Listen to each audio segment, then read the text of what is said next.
السلام علیکم، نمسکار، ست شری اکال اینڈ گڈ ایوننگ. میں ہوں اردو کاظمی اور ہمارے ساتھ ہیں وسیم الطاف صاحب. بہت شکریہ سر کہ آج آپ آئیں. تھینک یو سو مچ. بہت مہربانی جی انوائٹ کرنے کا، بہت شکریہ. بہت شکریہ. اور وسیم الطاف صاحب کی جیسے سبھی جانتے ہیں کہ ایک خاصیت یہ بھی ہے کہ وہ بہت ڈیٹیل سے جو ہے وہ کسی بھی ٹاپک کے اوپر بات کرتے ہیں، اور کئی بار ایسا بھی ہوتا ہے کہ ایز اے اینکر یا ایز اے جرنلسٹ شاید مجھے ان چیزوں کا اتنا علم نہیں ہوتا، اور مجھے بھی بہت کچھ سر سے سیکھنے کی جو ہے وہ کہہ لیجیے کہ ایک موقع جو ہے مل جاتا ہے. تو آج بھی جو بات ہم کرنے جا رہے ہیں وہ ظاہر ہے کہ لاہور میں کئی جگہوں کے جو نام ہیں وہ دوبارہ سے وہی کر دیے گئے ہیں جو پارٹیشن سے پہلے تھے. تو ہم سمجھنے کی کوشش کریں گے کہ سب سے پہلے کہ یہ نام کتنے ہیں، اور تقریباً 9 کا بتایا جا رہا ہے، لیکن کیا آگے بھی ایسا ہونے جا رہا ہے؟ اس سے فائدہ کیا ہوگا؟ نام بدلے کیوں گئے تھے؟ اور اب اس کے بعد اس کی ہسٹری جو ہے کیا اس کو بھی ہم ایکسیپٹ کرنے جا رہے ہیں جو ہمارے ہمیشہ سے انکار کیا جاتا ہے، اور ہم غزوہ ہند اور پتہ نہیں کن کن چیزوں میں پڑے رہتے ہیں. تو سر 9 جگہوں کے نام سنا ہے کہ دوبارہ سے وہی کر دیے گئے ہیں جو پارٹیشن سے پہلے تھے. جی یہ ایک بہت احسن اقدام ہے پنجاب گورنمنٹ کا، بلکہ سننے میں یہ آ رہا ہے کہ نیکسٹ فیز میں سندھ اور کے پی میں بھی نام ریسٹور کیے جائیں گے، وہی نام جو کہ پارٹیشن سے پہلے تھے. لیکن فی الحال لاہور میں انہوں نے نام تبدیل کر دیے ہیں، اور جو اوریجنل نام تھے انہی کو ریسٹور کیا گیا ہے. مثال کے طور پہ انہوں نے کیا کیا تھا کہ انہوں نے رام گلی کو رحمان گلی بنا دیا تھا، انہوں نے سنت نگر کو سنت نگر بنا دیا تھا، انہوں نے کرشن نگر کو انہوں نے اسلام پورہ بنا دیا تھا، انہوں نے دھرم پورہ کو مصطفیٰ آباد بنا دیا تھا، انہوں نے لارنس گارڈن کو باغ جناح بنا دیا تھا. یہ ضیاء الحق کے دور میں ہوا. یعنی ویسے تو ہماری جو اصل شناخت ہے، ہمارا جو رشتہ ہے زمین کے ساتھ، اس کی جو ڈسٹارشن کا عمل تھا وہ تو شروع ہو گیا تھا بہت پہلے.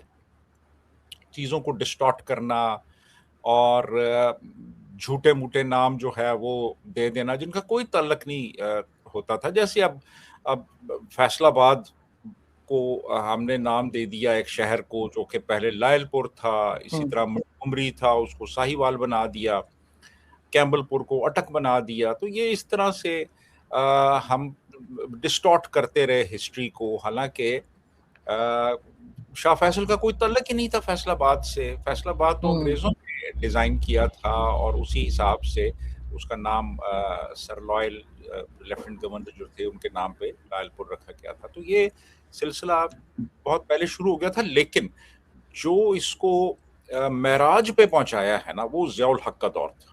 یعنی ضیاء الحق نے تو انتہا کر دی نا. اس نے کہا جی جو چیز مجھے پسند نہیں ہے اس کو تبدیل کیا جائے، کوئی بھی اس کا ہسٹوریکل ریفرنس ہے اس کو مٹا دیا جائے. اور ابھی میں نے ایک پوسٹ شیئر کی ہے فیس بک پہ، اور اس میں نے لکھا ہے کہ ضیاء الحق ایک عمارت میں گیا، سرکاری عمارت تھی، وہاں پہ علامہ اقبال کی ایک تصویر لگی ہوئی تھی جس میں وہ پینٹ کوٹ میں نظر آ رہے تھے. تو ضیاء الحق نے کہا یہ کیا ہے بھائی، یہ انگریز کیوں بنایا ہوا ہے ان کو؟ تو وہ پھر کیا کیا گیا کہ راتوں رات وہ تصویر تبدیل کی گئی، اور ان کو شیروانی پہنائی گئی، شلوار پہنائی گئی، سر پہ ٹوپی رکھی گئی، اور پھر وہ تصویر وہاں پہ آویزہ کر دی گئی. جو اصل تصویر تھی اس کو وہاں سے ہٹا دیا گیا. تو یہ چیزیں جو ہیں یہ ضیاء الحق کے دور میں بھرپور طور پہ ہمیں نظر آتی ہیں. لیکن یہ اب اچھا ایک اقدام ہے کہ اب وہ اصل نام جو تھے ان کو ریسٹور کیا جا رہا ہے. جی لیکن سر یہ سوچ آئی کیسے؟ ویسے میں ایک کتاب میں نے پڑھی تھی، اور اس میں جو تھی وہ جو رائٹر ہے انہوں نے ضیاء الحق کے زمانے کا ہی لکھا تھا کہ اس زمانے میں ہالی ووڈ کی موویز بھی سینما میں لگا کرتی تھی. تو انہوں نے کہا کہ جی صوفیہ لورین کا پوسٹر تھا، اور وہاں پہ پھر کہا گیا کہ جی اسکرٹ پہنی ہوئی ہے، ان کو شلوار پہنا دیں پوسٹر میں. انہوں نے کہا جو جن سے کہا جا رہا تھا انہوں نے کہا وہ تو ٹھیک ہے، پوسٹر میں تو صوفیہ لورین کو شلوار پہنا دیں گے لیکن فلم کے اندر کیسے پہنائیں گے. تو وہ والی باتیں لوگوں کی ہے کہ ہنسی بھی آتی ہے اور عجیب و غریب سوچ کا جو تھی وہ رکھی ہوئی تھی اس نے ضیاء الحق نے. لیکن سر اب کیا آپ سمجھتے ہیں کہ لاہور کتنا امپورٹنٹ سٹی ہے اور کس طرح سے لاہور کو تو خیر یہ لوگ مانتے ہی نہیں ہیں کئی بار کہ تو کہا جاتا ہے نا کہ جی یہ بھی جو ہے ایک طرح سے بھارت کے ساتھ جڑا ہوا تھا اور نام جو ہے لاہور کا بھی جس پہ رکھا گیا ہے وہ بھی دو ہسٹری کے کیریکٹرز جو ہیں یا ہسٹری کے لوگ جو ہیں وہ ہندوستان سے ہی بلونگ کرتے ہیں. دیکھیے لاہور ایک کاسموپولیٹن سٹی ہوا کرتا تھا پارٹیشن سے پہلے، اور 1941 میں جو سینسس ہوا تھا اس کے مطابق 65% مسلمان تھے یہاں پہ، اور یہاں پہ تقریباً 25% ہندو تھے، کچھ 10% سکھ تھے، یعنی 35% نان مسلمس تھے اور 65% مسلمس تھے. 6,70,000 کی آبادی تھی لاہور کی 1941 کے سینسس کے مطابق، جس میں نے آپ کو بتایا کہ 65% مسلمان تھے اور 35% تھے وہ نان مسلمس تھے. لیکن لاہور کی جو 80% جو پراپرٹی تھی اور بزنس تھا، بینکس تھے، ٹریڈنگ کمپنیز تھیں، زمینیں تھیں، وہ ساری نان مسلمس کی تھی. 80% ان کی تھیں اور 20% جو تھی وہ مسلمانوں کے پاس تھیں. اچھا، اب لاہور میں یہ تھا کہ کمیونٹیز اپنے اپنے علاقوں میں رہتی تھیں. مثلا کرشن نگر ایسا علاقہ تھا جہاں پہ ہندو میجورٹی تھی، اسی طرح دھرمپورہ میں ہندو میجورٹی تھی، بھگوان پورہ تھا وہاں پہ زیادہ رہتے تھے. پھر یہ بھی تھا کہ بہت سی جگہوں پہ ایسے مندر تھے جن کے نام پہ ان کمیونٹیز کا، ان علاقوں کا نام رکھا گیا.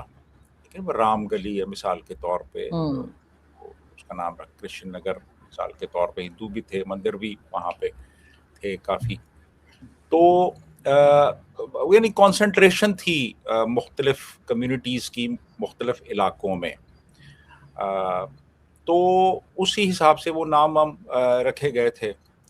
41 کا جو سینسس ہے اس کا میں آپ کو بتا رہا ہوں. بعد میں پھر 6,70,000 سے لاہور کی آبادی اور بڑی 47 میں میرا خیال ہے 8 لاکھ کے قریب ہوگی، لیکن پروپورشن یہی تھا ہندوؤں کا، مسلمانوں کا، سکھوں کا. 65% یہ اور باقی نان مسلم 35%.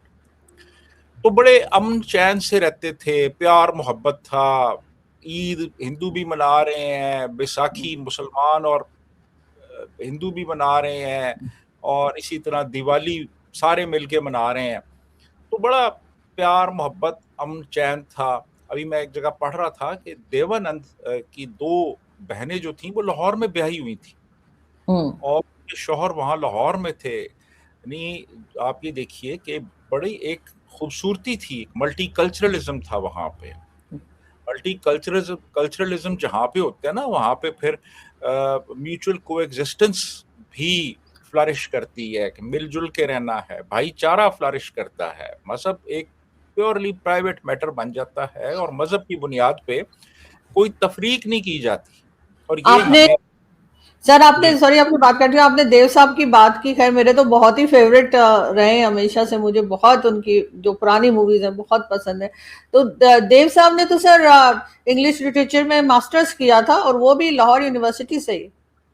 انہوں نے بی اے آنرز کیا تھا جی 1941 میں انگلش لٹریچر میں. بی اے آنرز کیا انہوں نے، اور وہ پھر لاہور سے وہ چلے گئے تھے بامبے. تو وہ بھی لاہور میں رہے، اور پھر جب وہ آپ کو پتہ ہے کہ 99 میں جب وہ لاہور آئے ہیں تو وہ پھر گورنمنٹ کالج بھی گئے. گورنمنٹ کالج سے انہوں نے کیا تھا. تو وہ اوپر لاہور وہ ایک جو لائبریرین ہے اس کا میں نے انٹرویو سنا. وہ کہتا ہے جی کہ میرے پاس ایک یہ نائب قاصد آیا اور اس نے مجھے آ کے کہا کہ اوپر کوریڈور میں ایک بندہ کھڑا ہے اور رو رہا ہے وہ. تو میں نے کہا یار یہ کون بندہ ہے؟ تو کہتا ہے جی میں اس کے ساتھ جب اوپر گیا تو وہ دیوانند تھے، وہ لاہور ان دنوں آئے ہوئے تھے اور وہ رو رہے تھے اوپر کھڑے ہو کے. تو لوگوں کی یادیں اور لوگوں کا ایک پورا ایک زندگی کا ایک بہت ایک اہم ایک حصہ، ایک ایک دور وابستہ ہو جاتا ہے ایسی جگہوں کے ساتھ. لیکن پھر پارٹیشن ہوئی، اور پارٹیشن میں پھر کیا ہوا کہ ہم نے مذہب کی بنیاد کے اوپر ہم نے وہ جو ملٹی کلچرلزم تھا اس کو ڈسٹرائے کر دیا. ہم نے ہندوؤں کو کہا کہ آپ کی یہاں کوئی جگہ نہیں ہے، اور ان کو یہاں سے ہم نے نکال دیا، سکھوں کو یہاں سے نکال دیا. اور اب بہت ایک لمیٹڈ تعداد ہے ہندوؤں اور سکھوں کی لاہور میں، بہت ہی کم، نہ ہونے کے برابر. اسی طرح پھر یہ چیز پھیلتی چلی گئی، اور پھر یہ پارسیوں تک بھی آ گئی، یہ بہائیوں تک بھی آ گئی. پھر ہم نے کرسچنز کو اور احمدیوں کو بھی ٹارگٹ کرنا شروع کر دیا، اور وہ سلسلہ پھر اب آگے کافی بڑھ پارسیوں کو بھی کیا ہے ہم نے. پارسی کمپاؤنڈ ختم ہو گیا کراچی سے، وہ لیکن کراچی سے گیا. کوئٹہ میں ایک پارسیوں کی پوری کالونی تھی، اور اس میں کوئی 12-14 گھر تھے. اب وہ 1 یا 2 گھر ایسے ہیں جو آباد ہیں، باقی سب لوگ وہاں سے چھوڑ کے چلے گئے. اور اسی لیکن طرح جی جی لیکن سر یہ جو نام ہم نے اب دوبارہ سے ریسٹور کیے ہیں، آپ کے خیال سے یہ خیال پاکستان کو یا لوگوں کو کیسے آیا کہ انہوں نے اس طرح سے بڑا سٹیپ ہے جو لیا گیا ہے، انہوں نے کیسے کر دیا ہے؟ اور ڈیفینیٹلی اس کی بھی پیچھے کوئی نہ کوئی سٹوری ہوگی، یا آگے بھی ہم کیا اس سے بہتر طریقے سے موو کر پائیں گے؟ اور کتنا امپورٹنٹ ہوتا ہے کسی کے لیے بھی اپنی جگہ کا وہی نام رہنا جو شروع سے ہو؟ دیکھیے بہت امپورٹنٹ ہوتا ہے. ایک پوری ہسٹری ہوتی ہے، ایک پورا اس کا بیک گراؤنڈ ہوتا ہے، لوگوں کی یادیں وابستہ ہوتی ہیں. ہم کرشن نگر میں رہا کرتے تھے. اور پھر یہ کہ آپ نے مصنوعی نام رکھے جن کا کوئی دور دور بھی تعلق نہیں ہے ان جگہوں کے ساتھ. بالکل، یعنی آپ نے جناب آگے بھی پھر آپ آئے نا، آپ نے مریم آباد کو بھی آپ نے جو ہے وہ اس کا نام بھی آپ نے چینج کرنے کی کوشش کی. اور پھر آپ نے اور جو علاقے تھے وہاں پہ بھی آپ نے کہا کہ یہ جی نسبت روڈ کو بھی چینج کرو، اور جناب یہ میکلوڈ روڈ کو بھی کرو، اور لکشمی چوک کو بھی کرو. جی لکشمی چوک جو ہے اس کا نام رکھا گیا مولانا ظفر علی خان روڈ. مولانا ظفر علی خان ہو سکتا ہے کبھی آئے ہی نہ ہو یہاں پہ، ان کو ہو سکتا ہے پتہ بھی نہ ہو. میں بات کر رہا ہوں، پتہ تو خیر ہوگا ان کو. لیکن لکشمی چوک، لیکن آپ یہ دیکھیے کہ سرکاری طور پہ انہوں نے کاغذوں پہ تو نام تبدیل کر دیے، لیکن لوگوں کے دلوں سے، لوگوں کے ذہنوں سے یہ نام محو نہ کیے جا سکے. کرشن نگر کا نام چینج کیا گیا، لیکن وہ پھر بھی کرشن نگر رہا. میں نے کوئی بندہ نہیں دیکھا کہ جو کہے میں نے مصطفیٰ آباد جانا ہے. وہ یہی کہتا تھا یار میں نے دھرمپورہ جانا ہے. وہ لوگ یہی کہتے تھے کہ میں نے مکلوڈ روڈ جانا ہے. میں نے سر لائل پور کو بھی لوگ ابھی تک لائل پور، حسن نثار صاحب لاہور میں ہی ہیں، وہ ہمیشہ لائل پور کہتے ہیں. میں نے ان کے منہ سے کبھی فیصلہ باد نہیں سنا. میں بھی لائل پور ہی کہتا ہوں، میں بھی لائل پور کہتا ہوں. تو آپ جب مصنوعی نام ٹھونستے ہیں نا کسی جگہ پہ، تو وہ دیکھیں اس کا پورا ایک کوئی ہسٹوریکل بیک گراؤنڈ ہوتا ہے، لوگوں کی ایک کنڈیشننگ ہوتی ہے، لوگوں کی ایسوسیشنز ہوتی ہیں ان جگہوں کے ساتھ. اور یہ نام جو ہوتے ہیں یہ تاریخ پہ کندہ ہوتے ہیں. یہ سارے نام ان کو آپ اس طریقے سے نہیں چینج کر سکتے کہ جناب ایک نوٹیفیکیشن ایشو کر دیا گورنمنٹ آف پنجاب نے جی کہ آج سے یہ سنت نگر جو ہے یہ سنت نگر ہوگا. اس طرح تو نہیں ہوتا نا. تو یہ بہرحال ایک بڑا اچھا اقدام ہے. اب اس کا محرک کیا تھا؟ میرا خیال ہے یہ کچھ تھوڑا سا کہیں ڈسکس ہوا ہے، اور پنجاب گورنمنٹ نے محسوس کیا ہے کہ لاہور کی جو پرانی ہیریٹیج تھی اس کو ریسٹور کیا جائے. لاہور کا جو ایک ملٹی کلچرلزم تھا اس کو دوبارہ سے ریوائیو کیا جائے. تو یہ مجھے اسی سلسلے کی ایک کڑی نظر آتی ہے. اور اچھی بات یہ ہے کہ جو مذہبی طبقہ ہمارا عام طور پہ سڑکوں پہ آ جاتا تھا اور وہ آ کے نعرے لگانا شروع کر دیتا تھا، وہ اس دفعہ ہمیں دیکھنے میں نہیں آ رہا. انہوں نے خاموشی ہے بالکل. جی انہوں نے کافی حد تک جو مولوی ہیں ان کو بھی انہوں نے کنٹین کیا ہے، جو کہ سڑکوں پہ آ کے نعرے مارنا شروع ہو جاتے تھے اور آ کے مخالفت شروع کر دیتے تھے. اور غالباً اس کی ایک وجہ یہ بھی ہے کہ فوج اور جو سیاسی لیڈرشپ ہے وہ ایک پیج پہ ہے، اور مولوی سڑکوں پہ نہیں آئے. جی سر ہم کیا کوئی پیغام بھارت کو بھی دے رہے ہیں اس کے ذریعے کہ ہم امن چاہتے ہیں، یا ہم اس طرح سے جو ایکشن لیا جا رہا ہے یا جو اسٹیپ لیا جا رہا ہے پاکستان کی گورنمنٹ کی طرف سے ایک پازیٹیو اسٹیپ ہے ڈیفینیٹلی، تو کیا ہم کوئی اچھا میسج دے رہے ہیں بھارت کو؟ ڈیفینیٹلی جی، ایک اچھا میسج ہے کہ ہم ایک ایکسکلوسیو اینٹی کے طور پہ نہیں رہنا چاہتے، ہم ملٹی کلچرلزم پہ اور آپس میں مل بیٹھ کے رہنا چاہتے ہیں، ریگارڈلیس کہ کسی دوسرے کا کیا مذہب ہے. اور کیونکہ دیکھیں نا، یہ پارٹیشن جو ہوئی تھی اس میں بنیادی محرک تو مذہب ہی تھا نا. تو یہ آپ مذہب کو آپ پیچھے دھکیل رہے ہیں، یہ ریسٹوریشن کر کے. آپ یہ جو ریسٹوریشن ہو رہی ہے، یعنی یہ دیکھیں ہماری ہسٹری ہے، یہ ہم اسے پسند کریں یا نہ کریں، یہ ٹیکسلا کو آپ ہسٹری سے اریز نہیں کر سکتے، نہ موئنجو دڑو کو کر سکتے ہیں. بالکل یہ انٹیگرل پارٹ ہے ہماری ہسٹری کا. آپ بے شک کہیں جی ہماری تاریخ محمد بن قاسم سے شروع ہوتی ہے، لیکن محمد بن قاسم سے پہلے بھی ہماری تاریخ تھی، اس کو آپ ری رائٹ نہیں کر سکتے. اگر آپ نے ری رائٹ کرنے کی کوشش کی کسی چیز کو، تو اس کا وہی انجام ہوگا جو اب آپ دیکھ رہے ہیں کہ ہوا ہے، اور پھر سے وہ اصل نام ریسٹور کیے جا رہے ہیں. تو یہ ایک اچھا ایک میسج ہے انڈین گورنمنٹ کو، اور ویسے ہمارے عوام کو بھی ایک اچھا میسج ہے کہ یار جو ہماری ہیریٹیج ہے وہ اس کو اصل فارم میں باقی رہنا چاہیے. اس کے بالکل. اوپر رنگ نہیں پھیرنا چاہیے. اس کے اوپر رنگ جو ہے نا وہ آپ دیوار پہ تو پھیر لیں گے، لیکن لوگوں کے دلوں پہ نہیں پھیر سکتے آپ. میں نے نہیں سنا کسی بندے کو جس نے کہا ہو جی میں اسلام پورہ میں رہتا ہوں یا میں مصطفیٰ آباد میں رہتا ہوں. لوگ یہی کہتے رہے کہ یار میں نے کرشن نگر میں گھر بنایا ہے، یا میں دھرمپورہ میں رہتا ہوں. تو یہ چیز ایسی ہے جی. یہ تو دیکھیں نا، بالکل کلچر ہوتا ہے، لینگویج ہوتی ہے، آپ کی جو آپ کی شیئرڈ میموریز ہوتی ہیں، آپ کا پاسٹ ہوتا ہے. یہ ساری چیزیں جو ہیں نا، یہ آپ کی کلیکٹیو سائیکی کا حصہ ہوتی ہیں، اور یہ رہتی ہیں. سرکاری نوٹیفیکیشن سے آپ ان کو ختم نہیں کر سکتے. اور رہنی بھی چاہیے. لیکن سر کیا کبھی ہماری ٹیکسٹ بکس چینج ہوں گی؟ جو ہسٹری ہم نے ان میں لکھ رکھی ہے، جو سومناتھ کے مندر پہ اٹیک کی باتیں ہم کیا کرتے ہیں، بتایا کرتے ہیں اسٹوڈنٹس کو، کیا اس پہ کبھی ہمیں شرمندگی ہوگی؟ کیا کبھی ہم اس کو بدلیں گے؟ اس لیے کہ کوئی وہ لوٹ مار کے لیے ہی آتے تھے، کہ مندروں میں تو اکثر یہی سنا گیا ہے کہ بہت جو ہے وہ ایسی چیزیں ہوتی تھیں جو قیمتی ہوتی تھی، اور انہی کو لوٹنے کے لیے یہ چاہے وہ مغل ہو یا کوئی دوسرے ہوں، وہ اس طرح کے اٹیک کیا کرتے تھے. جو سومناتھ کے مندر کا ہم بار بار ذکر کرتے ہیں کہ جی اتنے اٹیک ہوئے، اس کے بعد جی فتح کر لیا. اس قسم کی باتیں بھی کیا پاکستان اب ان چیزوں سے پیچھے ہٹے گا اور اب لوگوں کو، بچوں کو یہ غلط ہسٹری پڑھانا بند کرے گا؟ میرا خیال ہے بالکل ایسا ہونا چاہیے کہ ہم اپنی جو اصل ہسٹری ہے اس کو ہم ریسٹور کریں، کہ اصل ہسٹری کیا ہے. یہ جو ہے نا، یہ کہ جی وہ اس نے 17 حملے کیے اور وہ اسلام کے لیے نہیں، وہ لٹیرے تھے. یہ سارے لوٹ مار کے لیے جاتے تھے وہاں پہ. اب محمود غزنوی جو ہے، وہ بامیان کے جو بت تھے ان کے پاس سے گزر کے گیا. وہ ان کو تو اس نے نہیں چھیڑا، کیونکہ وہاں پہ کوئی ہیرے جواہرات نہیں تھے. وہاں سے آنکھیں پھیر کے نکل گیا ہے جی. اور بالکل. یہ جہاں پہ کہ وہ خزانہ تھا، ہیرے جواہرات تھے.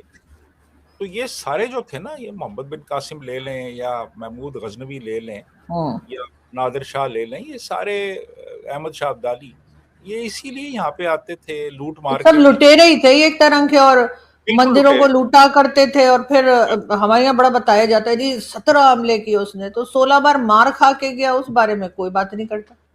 ہاں، وہ ہمارا ایک دوست کہتے جی 17 دفعہ انڈیا آیا. یہ کوئی ٹی سی ایس کا ملازم تو نہیں تھا کہ تو یہ لوگ جو تھے نا، یہ بیسیکلی لوٹ مار کے لیے آتے تھے یہاں پہ. انہیں گلوریفائی کیوں کیا جاتا ہے سر ہماری ہسٹری کی بکس میں؟ ان کو کیوں ہم گلوریفائی کر کے بتاتے ہیں لٹیروں کو جو لوٹنے کے لیے آتے تھے؟ ان کو تو الٹا ہٹانا چاہیے. بیسیکلی آئیڈینٹی کا مسئلہ بنانا، ہماری 1947 آنورڈ آئیڈینٹی کا مسئلہ بنا کہ ہم نے اپنی ایک علیحدہ مسلم آئیڈینٹی کریٹ کرنی ہے. تو پھر یہ لوگ جو تھے جو کہ آ کے ہمارے ہی گھروں کو لوٹتے رہے، ہم نے ان کو ہیرو بنا دیا کیونکہ مسلمان تھے یہ. تو ہم نے اسلامک آئیڈینٹی بھی اپنی کریٹ کرنی تھی نا، مصنوعی طور پہ کی ہم نے، لیکن وہ کریٹ نہیں ہو سکی. وہ سب کچھ جعلی تھا وہ. تو یہ لوگ جو تھے یہ بیسیکلی تو آپ کو پتہ ہے کہ کیا عزائم تھے، کس لیے آتے تھے، کیا کرتے تھے یہاں پہ آ کے. اور پھر بلکہ آپ ان کو چھوڑیں، ایون ہمارے مسلمان حکمران جو تھے، میں کافی عرصے تک سمجھتا رہا کہ بابر اور ابراہیم لودھی کی جو لڑائی ہوئی تھی تو ابراہیم لودھی وہ غیر مسلم تھا، اور پھر پتہ چلا نہیں جی وہ بھی مسلمان تھا. اورنگزیب جو تھا وہ اس نے اچھے خاصے جو اہل تشیع تھے ان کو اس نے ان کا قتل عام کیا، تو اورنگزیب نے. تو یہ آپس میں بھی یہ ان کے سلسلے چلتے رہے تھے، یہ آپس میں بھی ایک دوسرے کو مارتے رہے تھے. تو بیسیکلی اقتدار کے لیے، پاور کے لیے، مال و متاع کے لیے یہ سب کچھ کرتے رہے. اور ہم نے اس کو اسلامک رنگ دینے کی کوشش کی کہ نہیں جی یہ مسلمان تھے اور یہ غیر مسلم تھے. بالکل. یہ آپس میں بھی لڑتے تھے، ایک دوسرے کو مارتے تھے، جنگیں کرتے تھے. اور یہ بیسیکلی سارا جو تھا نا یہ لوٹ ماری تھی. جی بالکل، ہرگز وہ ہیرو نہیں تھے. اور میرا خیال ہے کہ ٹیکسٹ بکس کو بھی چینج کرنے کی بہت سخت ضرورت ہے پورے پاکستان میں. اور جیسے آپ نے کہا کہ اب کے پی کے اور کئی دوسری جگہوں پر بھی جو نام پہلے تھے وہی دوبارہ رکھے جانے کی بات کی جا رہی ہے، تو ڈیفینیٹلی پاکستان کو ایسا کرنا چاہیے. یہ ایک بہت پازیٹیو اسٹیپ ہوگا جس سے ایک اچھا میسج جو ہے وہ پوری دنیا میں جا سکتا ہے. بہت شکریہ سر کہ آپ نے آج جوائن کیا. Thank you so much. Thank you very much. Thank you.